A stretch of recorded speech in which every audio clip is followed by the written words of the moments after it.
আচ্ছা, গতদিন আমরা প্রেজেন্ট ইনডিফিনিট টেন্সের একটা ভয়েস চেঞ্জ করেছিলাম। তো আজকে আমরা প্রেজেন্ট কন্টিনিউয়াস টেন্সের একটা ভয়েস চেঞ্জ করব। তোমরা বুঝতে চেষ্টা করো, আমি বোঝানোর চেষ্টা করছি।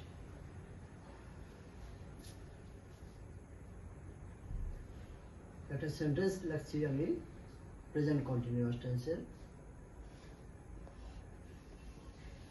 He is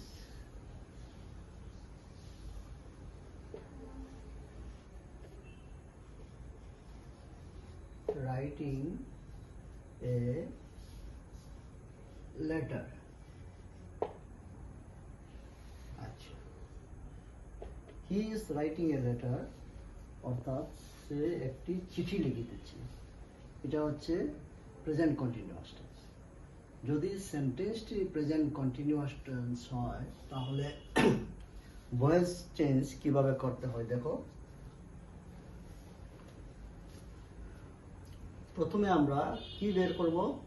সাবজেক্ট বের করব। অর্থাৎ এই সেন্টেন্সে কর্তা হচ্ছে হি, যেটা কর্তা থাকবে সেটা হবে সাবজেক্ট। আমি ছোট্ট করে সাবজেক্ট লিখছি। এরপরে ভার্ব, এরপরে আমাদেরকে ভার্ব বের করতে হবে। এখানে ভার্ব হচ্ছে রাইটিং, অর্থাৎ কোনো কিছু করা যদি বোঝায় সেটা হবে ভার্ব। এখানে লিখিতেছি, রাইটিং মানে লিখিতেছি, তো লেখা একটা কাজ, সেজন্য এটা হবে ভার্ব। ছোট্ট করে আমি ভার্ব লিখছি। তোমরা দেখো ভয়েস চেঞ্জ করার সময় এগুলা লিখতে হবে না, সাবজেক্ট ভার্ব অবজেক্ট লিখতে হবে না, কিন্তু তোমাদের বোঝার জন্য আমি বলছি।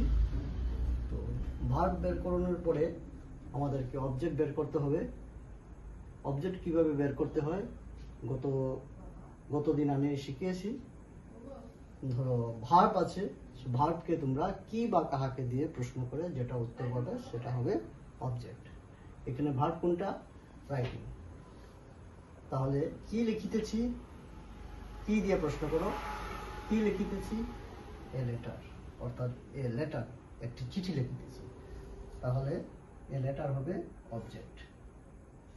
অবজেক্ট লিখছি। তো আমরা সাবজেক্ট ভার্ব অবজেক্ট বের করলাম।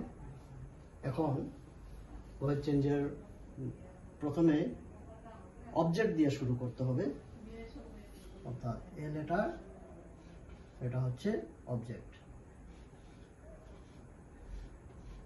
অবজেক্ট দিয়ে শুরু করলাম, তারপরে টেন্স অনুযায়ী ভার্ব বসাতে হবে। তো a letter,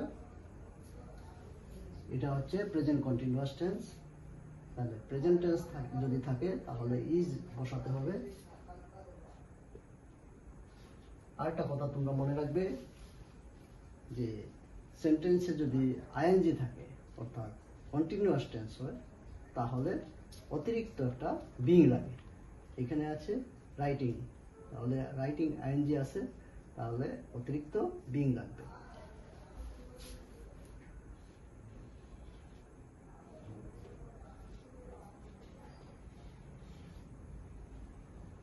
A letter is being, এরপরে মূল ভার্বের পাস্ট পার্টিসিপল করতে হবে। বিং এর পরে মূল ভার্বের পাস্ট পার্টিসিপল করতে হবে। মূল ভার্ব কোনটা? রাইটিং। রাইটের পাস্ট পার্টিসিপল হচ্ছে written. Write, wrote, written.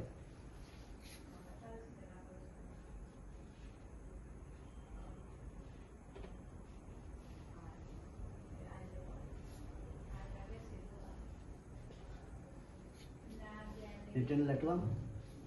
A letter is being written, মূল ভার্বের পাস্ট পার্টিসিপলের পরে অতিরিক্ত একটা বাই প্রিপোজিশন বসাতে হয়।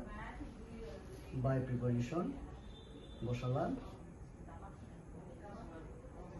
তারপরে সাবজেক্টে প্যাসিভ করতে হবে। সাবজেক্ট কোনটা? হি। হির প্যাসিভ হচ্ছে হিম।